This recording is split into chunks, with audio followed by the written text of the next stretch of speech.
सिर्फ हमारे जो बच्चे हैं 11वीं और 12वीं के, जिन्होंने अगले 2-3 सालों में कॉलेज में जाना है, उनकी हौसला अफजाई के लिए ये प्रोग्राम रखा गया है।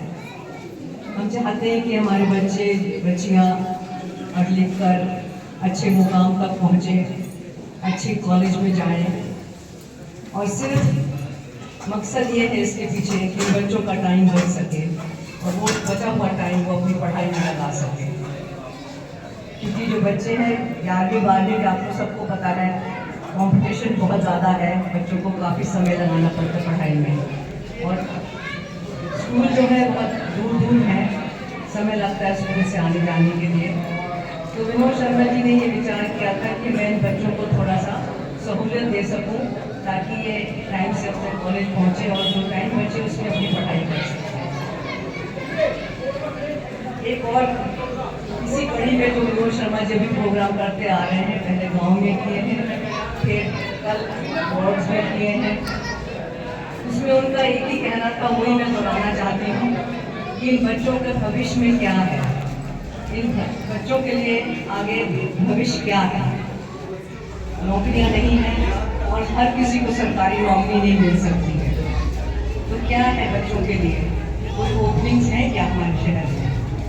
यही उनका एक सोच था, जिस सोच को लेके वो पहले भी बहुत समय से बार बार इस बात को कह रहे हैं।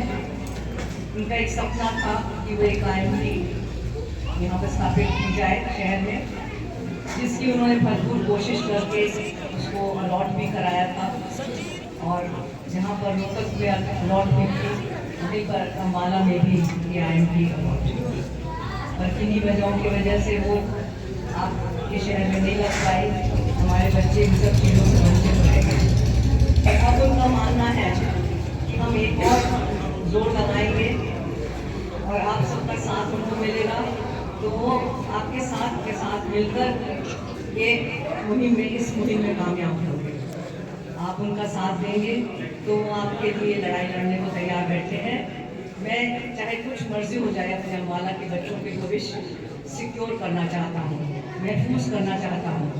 तो मुझे उम्मीद है आप सब उनका साथ देंगे ताकि हमारी जो आने वाली पीढ़ियाँ हैं, जो बच्चे हैं, उनका भविष्य उज्जवल हो सके। मेरे साथ हमारे पार्षदगण बैठे हैं, मैं इनका भी धन्यवाद करना चाहती हूँ कि ये हर जगह हमारे साथ कंधे से कंधा मिलाकर चल रहे हैं। सुरभूल जी हैं, विक्रम जी हैं, लानो जी हैं, और अभी इनके अगले जो पार्षद उनके वार्डों में प्रोग्राम है तो वो शायद इस वजह से यहाँ नहीं आ पाए हैं। मैं इनका भी दिल से धन्यवाद करती हूँ, और जितने भी गणमान्य यहाँ पर हमारे पास हमारे पार्टी के सदस्य बैठे हैं, मैं इनका भी धन्यवाद करती हूँ, क्योंकि ये उन्होंने भी सबने जिस तरह से शर्मा जी बिना थके बिना रुके अपने कार्य कर रहे हैं, उसी तरह से इनका भी सहयोग हमें सबको मिल रहा है। तो मैं दिल के गहराइयों से इनका धन्यवाद करती हूँ, और आप सबका भी धन्यवाद करती हूँ कि आप सब यहाँ पहुँचे और हमें मौका दिया आपके बीच में आने। बहुत बहुत धन्यवाद। श्रीमती मदन मोहन सिंह जी, रहने वाली मैं तो उनको बहन मानता हूँ। विशाल जी, अम्बाला शहर के मेयर शक्ति रानी शर्मा जी, मोजेस नेता साहबान, दिशा कमेटी की मेरी बेटी जो मेंबर है, परिवार की सदस्य है, हमारा परिवार है, और हमारे मोजेस दोस्तों, भाइयों बहनों, बच्चों, सर्वप्रथम तो मैं राणा जी की एक प्रश्न है जिसके बारे में बात करना चाहता हूं। राणा जी, आपने कहा कि MLA बनने के बाद बहुत से लोग काम के लिए आते थे और मैं कहता था कि मैं अब सबका MLA हूं। वो सही है, वो ऐसे ही रहे। MLA तो मैं सबका हूं था, मतलब हम तो बात सुनो, पूरी बात सुनो। नहीं, वो सिर्फ इस हद तक मैं सबका MLA हूँ कि इलाके की जो प्रोग्रेस है, इलाके की जो तरक्की है, इलाके की जो डेवलपमेंट है, उसमें कोई भेदभाव नहीं होगा इलाके की। बाकी इतनी बात है कि मेरा पिछला 10 साल का एक्सपीरियंस ये कह रहा है कि मेरे वर्कर ही काफी, बाकी है तो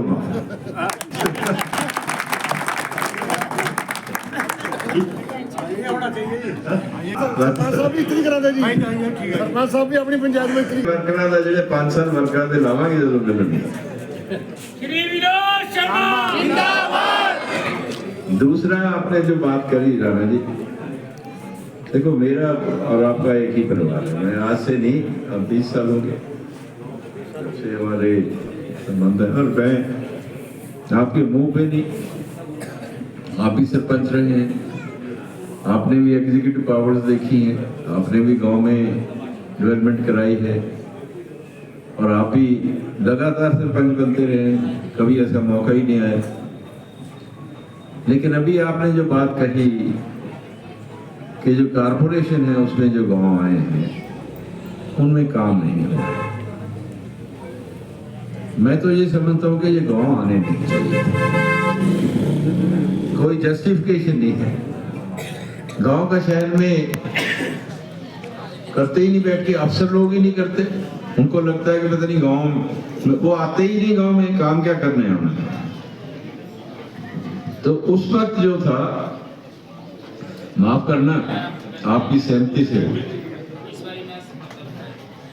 मैं तो उस वक्त एमएलए नहीं था, मैं होता तो मैं अपोज करता, विरोध करता, लेकिन आप लोगों को लगा पता नहीं क्या हो जाएगा, पता नहीं क्या मिल जाएगा हमें, हम भी शहर के रास्ते हो जाएगी।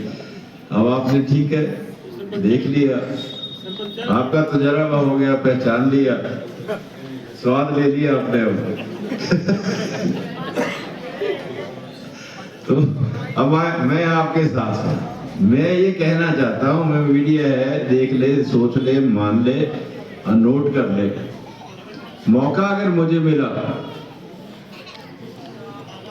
और मैं सहमति अपने मेयर से भी लूंगा, मौका अगर मुझे मिला तो सबसे पहला काम ये करवाऊंगा कि ये जो गांव है कारपोरेशन से निकल जाए।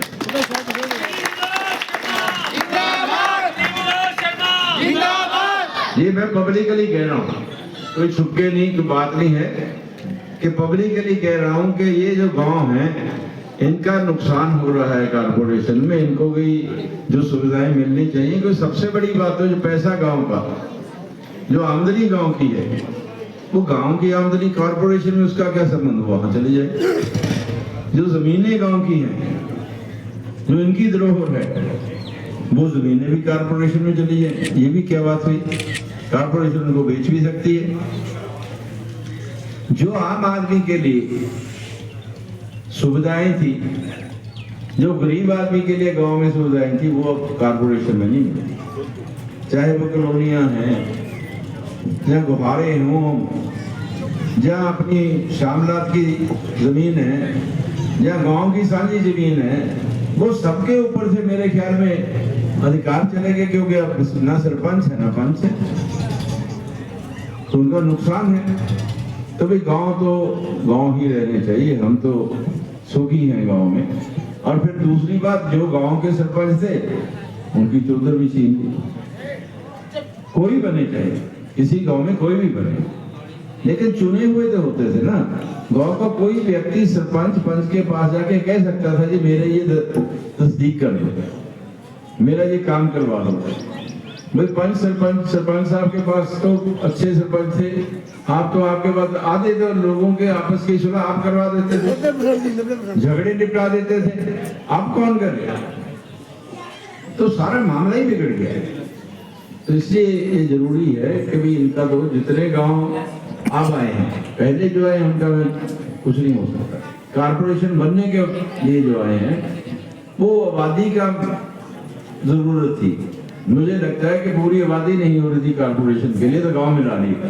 अब आबादी बढ़ गई है, अगर गांव नहीं भी रहेंगे तो भी कारपोरेशन की पूरी उतनी उनको गिनती मिल जाएगी।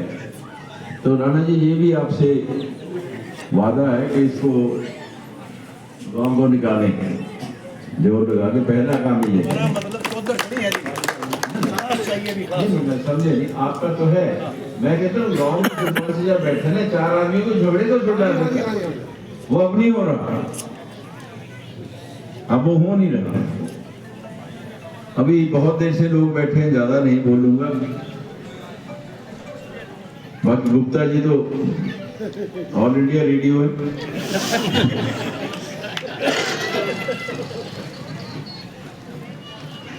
जैसे ऑल इंडिया रेडियो की न्यूज आती है ना, ये तो वैसे ही बोल देते हैं, गोविंद भारती भी नहीं, ऑल इंडिया रेडियो, ये अपडेट करते हैं खबर को।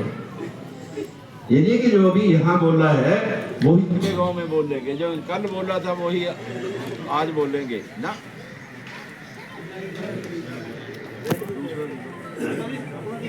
गुप्ता जी की बात कर रहा, बहुत अच्छे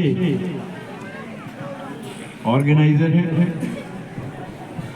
इतने दिनों से कम से कम 20-25 दिन हो गए हमें इकट्ठे जाते हुए, कोई भेदभाव कहीं नहीं। बच्चों को जिनके साइकिल है उनको सही साइकिल मिलते हैं और मेहनत करते हैं। अब हमें तो जब पढ़ते थे उसे ज्यादा से ज्यादा पूछ रहे थे पानीपत की पहली लड़ाई कब हुई थी, उतना याद था 1526 में हुई थी, और दूसरी और तीसरी का नहीं याद था। गुप्ता जी की खासियत ये है कि जो पिछले गांव में बोलेंगे उससे पिछले गांव में बोलेंगे, जो कल बोल रहा है ये सारे का सार निकाल लेते हैं, निचोड़ निकाल लेते हैं और फिर बोल देते हैं पूरा। अगर जब स्कूल में पढ़ते थे ना तो प्रेसी राइटिंग आती थी, राणा जी पता है ना, प्रेसी राइटिंग कंसाइज करके प्रेसी लिखो, इसकी बड़े पैराग्राफ का छोटा बना के दो। तो ये बड़े बड़ी जितनी बातें हैं उनकी सब बातों को नोट करके उसके पॉइंट बना के पहले ही बोल देते हैं। फिर मुझे यहाँ बैठ के देखना पड़ता है भी यही बात करेंगे तो क्या फायदा हुआ, क्योंकि मैं जो बोल के है मुझे इन्होंने मैं तो नया बोलता जाता हूँ कुछ ना कुछ देख के, जैसा माहौल होता है, जैसे आप लोग बैठे हैं, जो सवाल पैदा होते हैं तो उनको ये बिल्कुल अच्छे ढंग से प्रस्तुत कर देते हैं और फिर मैं सोचता भी अब क्या बोला जाए। आज वही स्थिति है मेरी, जैसे राणा जी ने कहा, आज वही स्थिति है कि मेरे गुप्ता जी ने सारी बात आपके सामने सही ढंग से रखी और ठीक भी किया। अपने मुंह से मैं बात करूं या मैं कहूं कि क्या काम हुए, अच्छा भी नहीं लगता। वो तो आपको देखना है, कोई प्रत्यक्ष को प्रमाण की क्या जरूरत है, सामने की बात है। मैं तो सिर्फ दो ही बात करना चाहता हूँ। एक तो मैं अपने बच्चों के बारे में ये बात करना चाहता हूँ कि जो अब 11वीं 12वीं में पढ़ते हैं वो जल्दी ही कॉलेज में जाएंगे।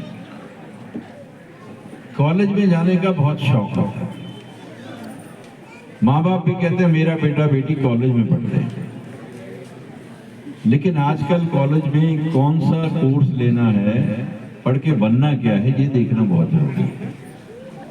आप कॉलेज में जाके बीए पास करके आ जाएंगे आर्ट्स में तो भाई जरूरी नहीं कि नौकरी मिलेगी, चांसेस आर वेरी लो। आप ग्रेजुएशन के बाद पोस्ट ग्रेजुएशन कर लेंगे, एमए कर लेंगे, then even the chances are very low. मुश्किल है क्योंकि मिल नहीं रही। अगर आपने टेक्निकल एजुकेशन की तरफ ध्यान दिया है, आपने बीबीए किया, business bachelor of business administration, आपने बीसीए किया कंप्यूटर साइंसेस में, आपने बीकॉम कर लिया कॉमर्स में, तो आपके chances of getting jobs are much more, आपको नौकरी मिलने के चांसेस ज्यादा अच्छे हैं। ये बात आपने देख रही है, मैं देख रहा हूँ। वो एक बेटी अपने फादर साहब से कह रही है सुनो ध्यान से, और समझा भी रही है कि ऐसे ठीक है, वो भी कहे जा रहे नहीं ये ठीक नहीं है। ऐसा नहीं होता, बच्चों को करने दो फैसले क्योंकि अगर बच्चे, कौन जानता है, जो स्टूडेंट है उससे ज्यादा कौन जानता है कि मेरी रुचि कहाँ है। उस कई जमाने में हम अगर पढ़ने की बात है, किसी की रुचि मैथमेटिक्स में है, किसी की साइंस में है, किसी की हिस्ट्री में है, तो ऐसा नहीं कि हिस्ट्री की रुचि है उसको सिर्फ आर्ट्स की ही बात है। You have to choose your field. तो मेरा ये अपना भी तजुर्बा है कि अगर हम अब बच्चों को ये भी देखना है कि किस फील्ड में नौकरियां मिल रही हैं। अगर सिर्फ कुछ बच्चों को आजकल अगर देखें जैसे नर्सिंग फील्ड में नौकरियां मिल रही हैं तो क्या दिक्कत है, नर्सिंग की जा सकती है, अच्छी नौकरियां मिलती हैं, फिर आपको कॉलेज जाने की जरूरत नहीं, after school you can go for nursing. And nursing कोई छोटी मोटी बात नहीं, जितना किसी पीसीएस अफसर को तनख्वाह मिलती है या एचसीएस अफसर को तनख्वाह मिलती है तो बिगिन में उतनी तनख्वाह मिलती है आजकल। चलो आप कंप्यूटर साइंसेस की बात कर लो, सॉफ्टवेयर इंजीनियर बन जाओ, हार्डवेयर इंजीनियर बन जाओ, तो ये सिलेक्शन करनी जरूरी है। ये सिर्फ महज इसलिए कि हम कॉलेज जाएंगे और पढ़ेंगे आगे क्या होगा, उससे अच्छा है कि अपना कैरियर बनाएं। और दूसरी बात जो है कि ये बच्चे जो आज स्कूल में पढ़ते हैं, आज 11वीं 12वीं में ज्यादा समय नहीं लगेगा। अगर किसी ने डिग्री की तो 5 साल लग सकते हैं, किसी ने मेडिकल साइंसेज ली है, डॉक्टर बनना है तो 5 वर्ष में बन जाएगा, इंजीनियर बनना है तो 5 वर्ष में बन जाएगा, और कोई कोर्स करना है तो 3 वर्ष में कर लेगा। बीकॉम करनी है, बीबीए करनी है, बीसीए करनी है, जस्ट 3 ईयर। अगर उसने पोस्ट ग्रेजुएशन करनी है तो आज के बाद 3 और 2 5 साल, यानी कि 5 साल की ही असली पढ़ाई है मैक्सिमम, जो करके बच्चे बाहर आ जाएंगे। तो फिर क्या करेंगे? 5 साल के बाद निकलने के बाद फिर क्या करना है? फिर उनको नौकरी चाहिए, किसी भी फील्ड में नौकरी चाहिए, वो है नौकरी कहाँ से मिलेगी? यही सबसे बड़ी दिक्कत है कि रोजगार बहुत जरूरत है, नौकरी की बहुत जरूरत है। और सरकारी नौकरियां, सिर्फ सरकारी नौकरी से बात नहीं बनती, प्राइवेट इदारे में भी नौकरियां होनी चाहिए। और उसी को देखते हुए आप आईएमडी की बात करते हैं। गुप्ता जी ने कहा कि हर कोई कहने लग गया कि हम आईएमडी लगाएंगे। मैंने तो किसी को नहीं सुना आज तक कहते हुए आईएमडी लगाएंगे। तो सरसरी तौर पे जाते जाते बात कर देते हैं, जैसे कहते जाते जाते आईएमडी लगा देंगे भाई, बस जैसे ऐसे आईएमडी लगती। कई हजार एकड़ जमीन चाहिए, और कुछ लोग तो सरसरी तौर पे आईएमडी लगाने की बात करते हैं और कुछ लोग उसका विरोध करते हैं। और किया, जब लग रही थी तब लगने नहीं दी। ये कोई छुपी बात नहीं है गुरुजी, आप सारे जानते हैं, आप भी पूरी एजुटेशन चलाने वालों में से, ऐसी बात नहीं, आपका बहुत सम्मान करता हूँ, सही कह रहे हैं। लेकिन हमारे यहाँ क्या एजुटेशन उस वक्त पे चली कि एजुटेशन चलाई गई कि आईएमडी नहीं लगने देंगे, और किया क्या, दरी बिछा के वो मेरे घर में क्या है वो परिसर है, हाँ, भूख हड़ताल पे बैठे 5-6 लोग बैठ के भूख हड़ताल पे, सुबह नाश्ता करके आ जाते थे, दोपहर में समोसे मंगा लेते थे, और शाम में जाके रात को घर रोटी खा लेते। भूख हड़ताल कहाँ की थी? कोई भूख हड़ताल नहीं थी। और इतना उनके बैठने से नहीं आईएमडी रुकी, अगर कोई सोचता हो, उनको गलतफहमी नहीं होनी चाहिए। लोग तो बैठे थे, रोहतक में भी सैकड़ों बैठे थे, वही हालात थे। रोहतक में यहाँ पर रुक गई, यहाँ पे फरमान आ गया, कांग्रेस की हाई कमांड की तरफ से फरमान आया था, चिट्ठी आई थी हाई हेडक्वार्टर से कि इसको स्क्रैप कर दो, आईएमडी नहीं लगनी चाहिए।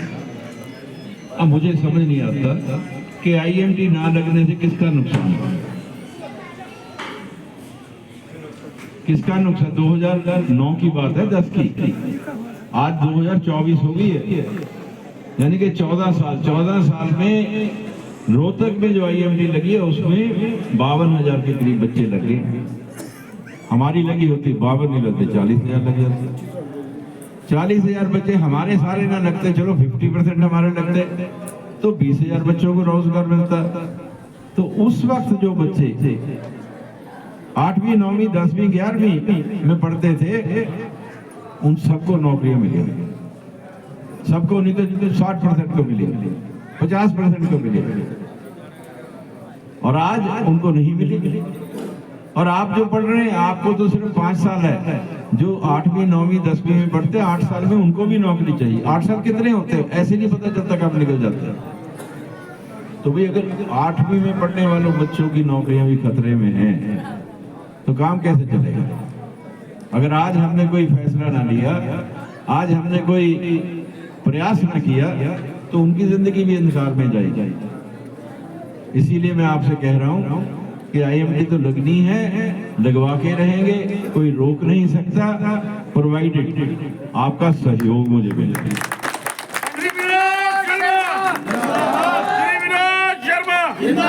इस संघर्ष में आपका सहयोग मिलेगा तो लगवा के रहेंगे, कोई रोक नहीं सकता। क्योंकि जब जनता कहती है ना, जब लोग कहते हैं कि ये काम हो, उस वक्त क्यों नहीं लगी मैं जानता हूँ।